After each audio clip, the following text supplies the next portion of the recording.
On March 13th, 1964, a 28-year-old woman named Kitty Genovese was stabbed to death outside her apartment building in Queens, New York. The attack lasted over 30 minutes. Her attacker left, came back, and attacked her again. She screamed for help the entire time. 38 of her neighbors heard her screaming. Not one called the police until it was too late. Not one came to help. This story shocked America and launched one of the most important psychological discoveries of the 20th century. The discovery that the more people witness an emergency, the less likely any of them are to help. This is the psychology of the bystander effect, and it is happening around you right now. Catherine Susan Genovese was born on July 7, 1935, in Brooklyn, New York. She was the oldest of 5 children in an Italian-American family. By her late 20s, she had moved to the Kew Gardens neighborhood of Queens, where she managed a local bar called Ev's 11th Hour. Everyone who knew her described her the same way: warm, vivacious, the kind of person who remembered your name and made you feel at home. She was exactly the kind of person you would want as a neighbor. On the night of March 13th, 1964, she finished her shift at the bar and drove home alone. It was 3:15 in the morning. As she walked from her car to her apartment building, a man named Winston Moseley emerged from the shadows and attacked her. She screamed. Lights came on in the apartment building above her. A neighbor shouted from a window, "Leave that girl alone." Moseley ran. And then the lights went off, and nobody came down. Moseley came back 10 minutes later, found her still in the building, trying to reach her apartment, and attacked her again. She died before the ambulance arrived.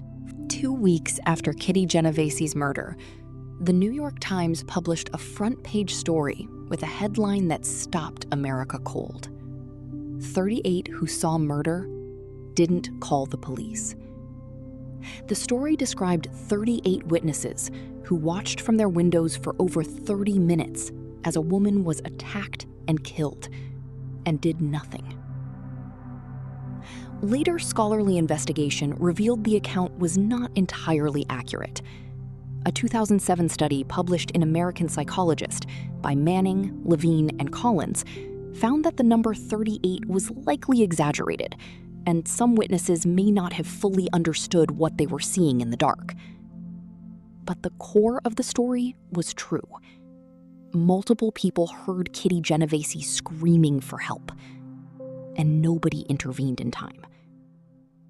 The story became one of the most discussed news articles in American history, not because it was unusual, but because it forced Americans to ask a question they did not want to answer. If I had been there, would I have been any different? 2 psychologists named John Darley and Bib Latane read that article and decided to find out. In 1968, Darley and Latane published what would become one of the most cited studies in social psychology history in the Journal of Personality and Social Psychology.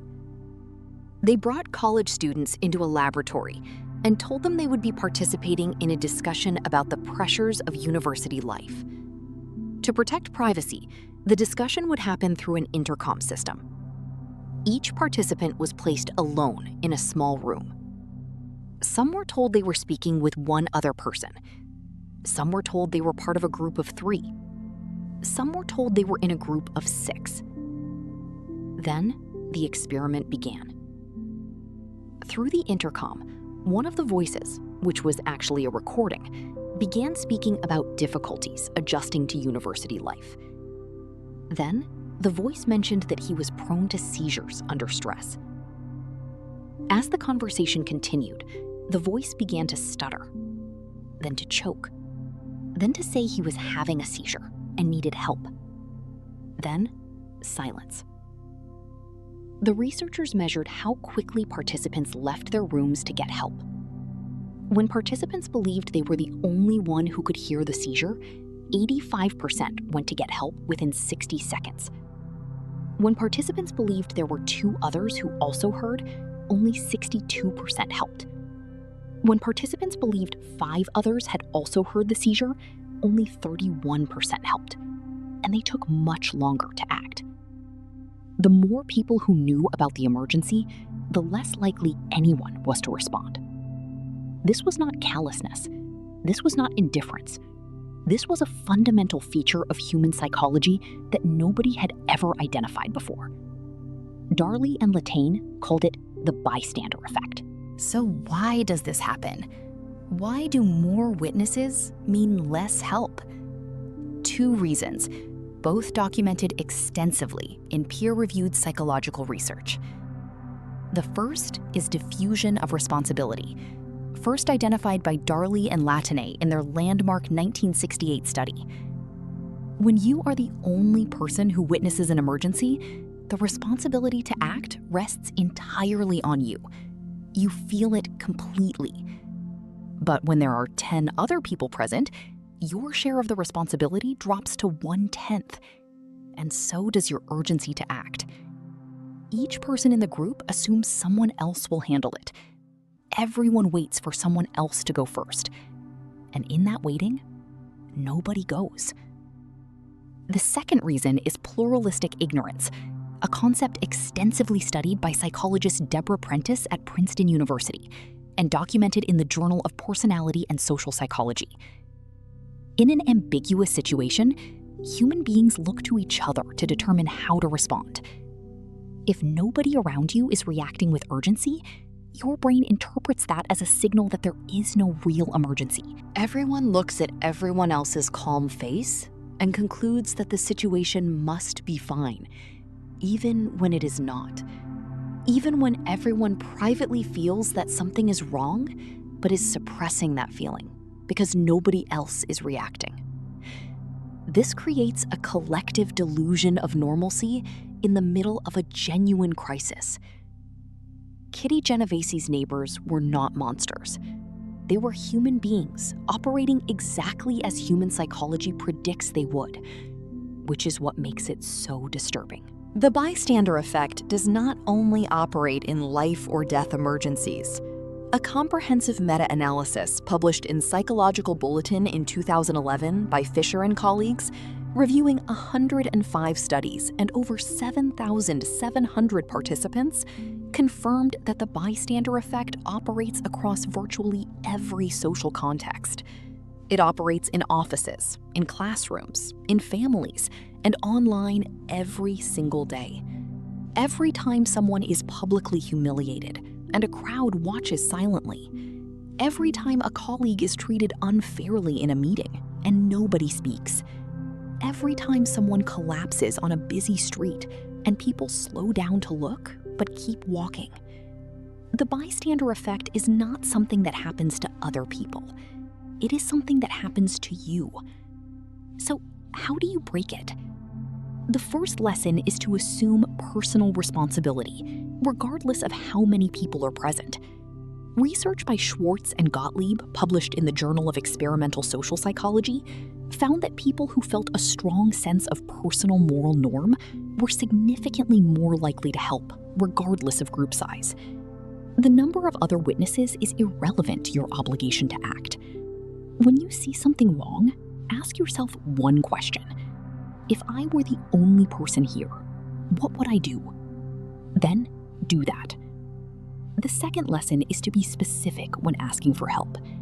A 1981 field study by Moriarty and colleagues confirmed that directed requests for help, pointing to one specific person and assigning a specific task, dramatically increased helping behavior compared to general appeals. But when you point to one specific person and say, "You, in the blue shirt, call an ambulance right now," that person almost always acts. Specificity breaks the diffusion of responsibility. The third lesson is to be the first to break the silence. When one person acts in a crowd, others follow rapidly. The hardest moment is always the first. The person who breaks the paralysis gives everyone else permission to act. Be that person. Kitty Genovese died on March 13, 1964, at the age of 28. Her murder gave us one of the most important psychological discoveries of the modern era. But it also gave us something else. A mirror. A way of seeing clearly how ordinary human psychology can produce outcomes that look, from the outside, like extraordinary moral failure. The 38 witnesses who did not help were not evil. They were afraid. They were uncertain. They were waiting for someone else to go first. They were human. And that is the most important thing to understand. Not so we can excuse inaction, but so we can recognize the exact conditions under which inaction occurs and make a different choice when we find ourselves in them. Kitty Genovese deserved better from her neighbors on that night. And the people in your life deserve better from you the next time you find yourself in a crowd that is choosing to look the other way. If this changed how you think about responsibility and action, share it with someone who needs to hear it. Subscribe to MindShadow for a new psychology story every week. And tell me in the comments, have you ever been a bystander when you wish you had acted? I will see you in the next one.